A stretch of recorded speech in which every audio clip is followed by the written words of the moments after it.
Bienvenue sur Africa 24 dans cette nouvelle édition du Non-Stop Info. Voici les titres de l'actualité. Confusion au Tchad qui prépare sa candidature à la tête de l'ASECNA. 2 personnalités briquent désormais le poste de directeur général. La candidature de Hadoum Younous-Mi a récemment été annoncée alors que celle de Mahamat Aouar Nessa avait déjà reçu les faveurs du président de transition. Le prix Soufao 2024 décerné à la Camerounaise Nelly Chatoué Diop.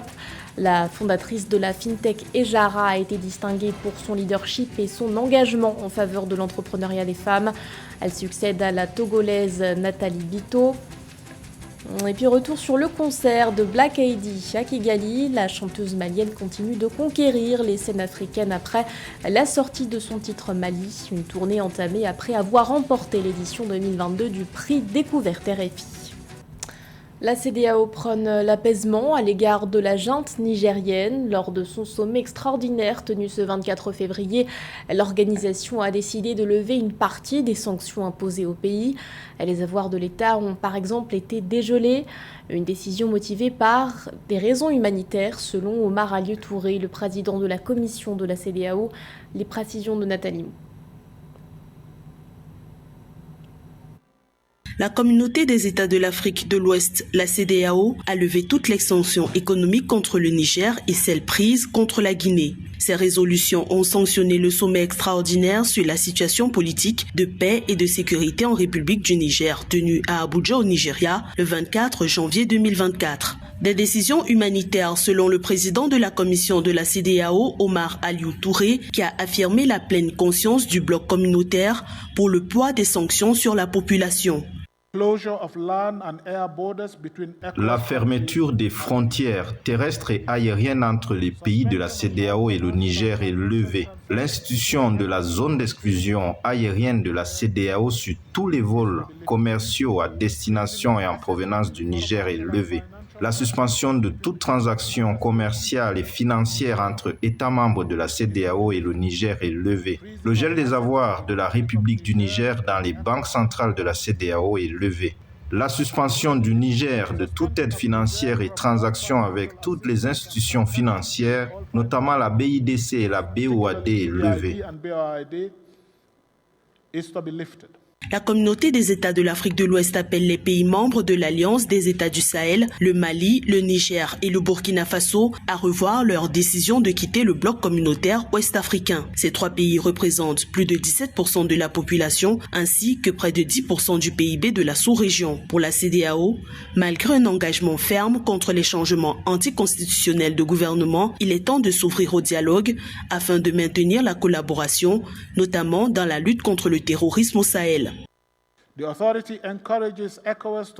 L'autorité encourage la CEDEAO à maintenir son approche et ses ouvertures auprès des 3 États membres et à continuer de rester saisie de la situation. L'autorité réitère la nécessité urgente pour la CEDEAO d'accélérer la mise en opération de la force en attente pour lutter contre le terrorisme dans la région, y compris les éléments de la force opérationnelle multinationale conjointe et de l'initiative d'Accra. La CEDEAO a enjoint le gouvernement de transition du Niger de libérer l'ex-président Mohamed Bazoum et toute sa famille. Concernant la situation politique au Sénégal, le bloc communautaire a préconisé le dialogue pour sortir de l'impasse politique dans le but de l'organisation d'une élection présidentielle apaisée. Dans le pays, le chef de l'État Macky Sall a convié les partis politiques en course pour le scrutin à des concertations les 26 et 27 février 2024. Les perspectives économiques sont encourageantes pour le Mali. Cette année, le pays devrait enregistrer une croissance de son PIB réel de 5,3%. Un rebond dû notamment à une redynamisation des activités extractives selon la Banque africaine de développement. Pour 2025, le ministre de l'économie et des finances, Salou Sénissano, prévoit un taux de croissance de 5,1% à Ménétchi. Au Mali, les travaux d'élaboration du budget 2025 effectués le 22 février annoncent une amélioration progressive de la situation économique du pays, malgré les effets négatifs des différentes crises, notamment en Ukraine et l'embargo de la CEDEAO imposé en 2022. Le taux de croissance réel du PIB, 3,1% en 2021, est estimé à 5,1% en 2023 et devrait atteindre 5,3% et 5,1% respectivement en 2024 et 2025. Cette projection promet une bonne situation économique à bien des égards. Et comme vous le savez, le contexte macroéconomique du Mali qui prévaut à l'élaboration du budget 2025 est rassurant, notamment en ce qui concerne une amélioration progressive au niveau de la situation sécuritaire et sociopolitique. Et vous n'êtes pas sans savoir que le Mali a recouvré donc son intégrité territoriale avec la récupération de la ville de Kidal, mais aussi il y a eu sur le plan politique l'adoption en juillet dernier de la nouvelle constitution, mais aussi également le déclenchement donc du processus du dialogue intermalien qui est en cours. L'inflation, qui demeure maîtrisée selon le ministère des Finances, devrait se maintenir en dessous de la norme communautaire de 3% grâce aux efforts conjugués des acteurs du monde économique et une bonne campagne agricole. Les premières estimations de l'exécution budgétaire 2023 témoignent ainsi d'une mobilisation des recettes satisfaisantes avec un taux de pression fiscale situé à 14,7% du PIB contre une prévision de 14,6%. Le Mali, le Burkina et le Niger en sortant de la CEDEAO pour créer l'AIS, seulement si ces États continuent, d'ailleurs ce qui est le cas d'ailleurs, continuent de mieux coopérer dans les différents domaines au plan militaire, au plan sécuritaire, au plan économique, au plan politique et voire culturel, ces trois pays ne vont pas sentir le grand choc économique en sortant de la CEDEAO. La conférence de lancement des travaux du processus budgétaire 2025 intervient dans un contexte marqué par de multiples défis auxquels l'État malien fait face. La bonne gestion des finances étant le principal moyen de bien conduire la stratégie nationale du développement, faisant désormais partie de l'Alliance des États du Sahel. Le Mali amorce un tournant décisif visant à assurer son indépendance économique et son intégrité territoriale. 2 candidats pour un seul poste. Au Tchad, l'annonce d'une nouvelle candidature à la direction générale de la SECNA a semé la confusion. Il s'agit de Hadoum Younous-Mi, ancien ministre des Infrastructures. Une candidature présentée par la ministre de l'Aviation civile alors que celle de Mahamat Aouar-Enessa était déjà soutenue non seulement par le président de transition mais aussi par la CEMAC. Reportage de notre correspondant au Tchad, Mahamat Ramadan, commenté par Nathalie Mo. Au Tchad, le ministère des Transports et de l'Aviation civile a annoncé la candidature de l'ancien ministre Hadoum Younous-Mi à la direction de la SECNA, alors que le pays dispose déjà d'un candidat désigné par le président de la République en 2022. La candidature de l'ancien directeur général de l'Autorité nationale de l'aviation civile, Mahamat Aouar-Enessa, a été portée au niveau communautaire par le pays de la CEMAC lors du dernier sommet des chefs d'État à Yaoundé en 2023. Le pays se retrouve ainsi avec 2 candidats officiels au même poste. Une situation qui sème la confusion au niveau national et qui divise l'administration. J'ai envoyé des émissaires dans tous les pays membres de la SECNA, discuter avec mes collègues et qu'on a travaillé jusqu'au mois de mars 2023. Dans le cadre de CEMAC, nous avons remis toute la documentation avec le CV et mon CV a été acté et ça a été adopté à l'unanimité par les 6 chefs d'État.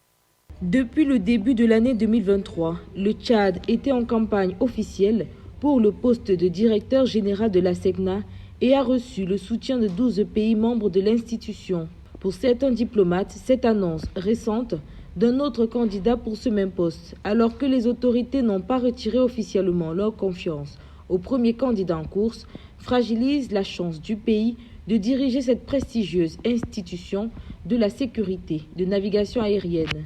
Après tout, c'est le Tchad qui gagne.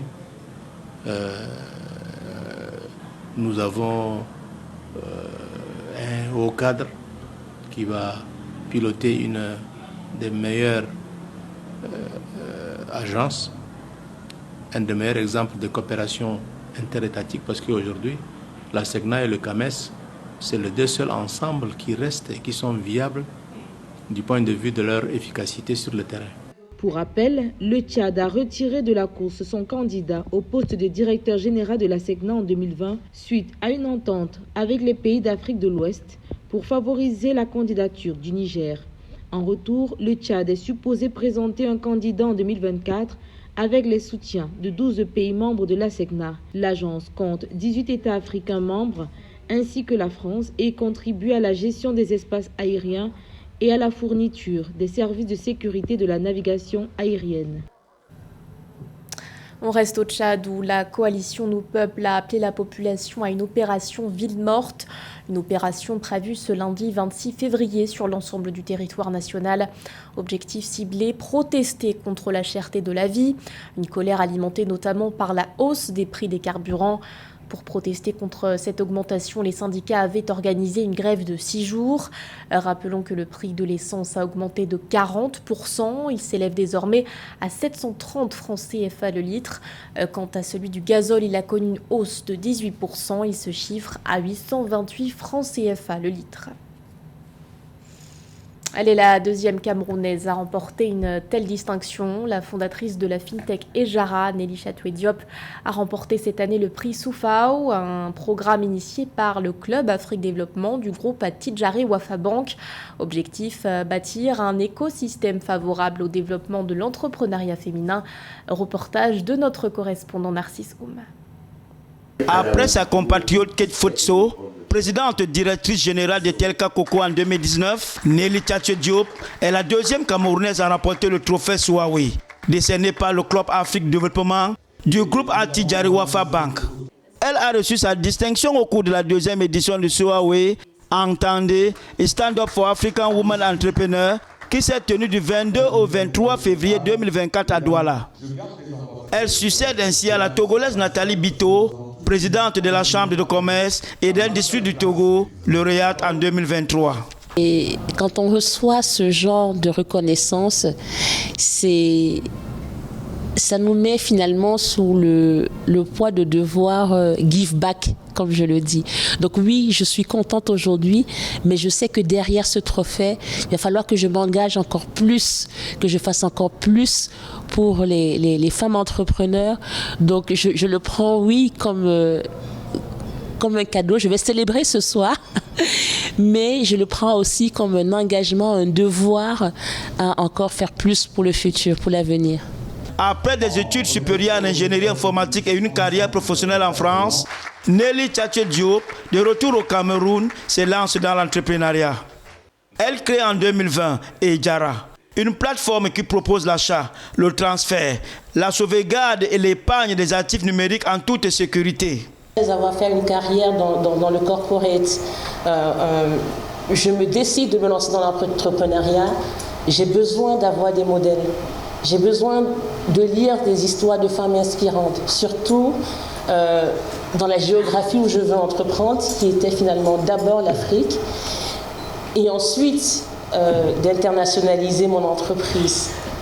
Et quand par hasard l'univers fait bien les choses, je tombe sur l'histoire de Maman Kate, Mom Kate, et je me dis, waouh, ce qu'elle a pu accomplir en 30 ans, 40 ans, c'est possible. It's possible. Et c'est là que je me dis, mais si elle a fait, pourquoi je ne pourrais pas le faire aussi? Et c'est là que ça me donne la force en 2020 de démissionner, de prendre ma famille, de me réinstaller ici au Cameroun pour lancer cette entreprise parce que je suis habitée par cette passion, cette détermination. Et je me dis, j'ai 30 ans, j'ai 40 ans pour le faire. J'ai 40 ans pour que ce bébé devienne une multinationale. Et finalement, ça a pris moins de temps parce que 3 ans plus tard, je suis aujourd'hui en train d'ouvrir l'Europe. Selon sa promotrice, Ejara compte à ce jour plus de 200 000 utilisateurs au Cameroun, en Côte d'Ivoire, au Burkina Faso, au Mali, en Guinée, au Sénégal, ainsi que les Africains francophones de la diaspora, Europe, Asie et États-Unis. Cette Fightech a notamment noué un partenariat avec la société d'infrastructure de paiement crypto-monnaie MonPay, afin que les utilisateurs de la diaspora puissent envoyer de l'argent à leurs proches en Afrique. Black Heidi poursuit sa tournée en Afrique. Après le Tchad et le Togo, la chanteuse malienne a fait dernièrement vibrer le public rwandais à Kigali.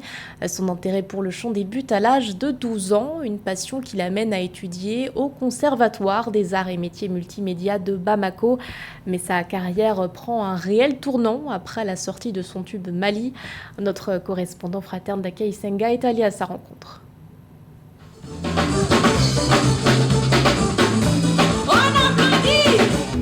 À seulement 21 ans, Awa Diallo, dite Black AD, vit déjà son rêve de jeune fille.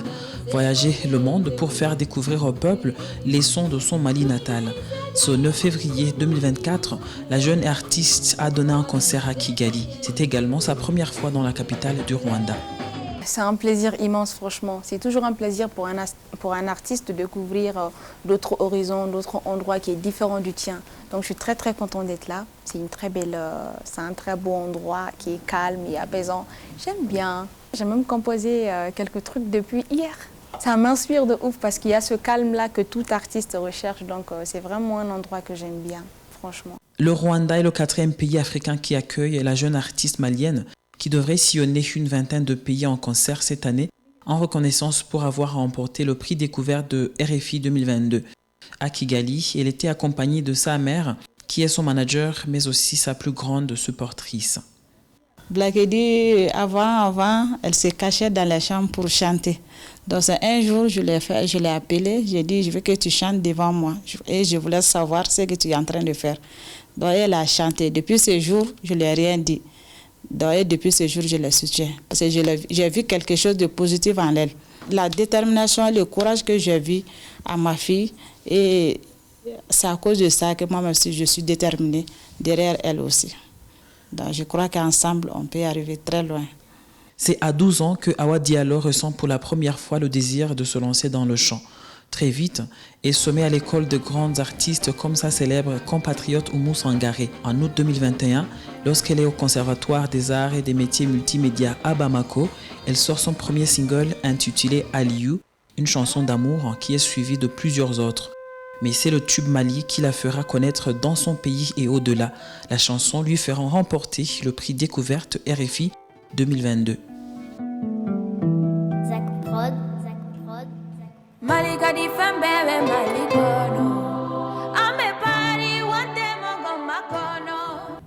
C'était le journal de la rédaction. Merci de l'avoir suivi. L'actualité continue sur Africa 24.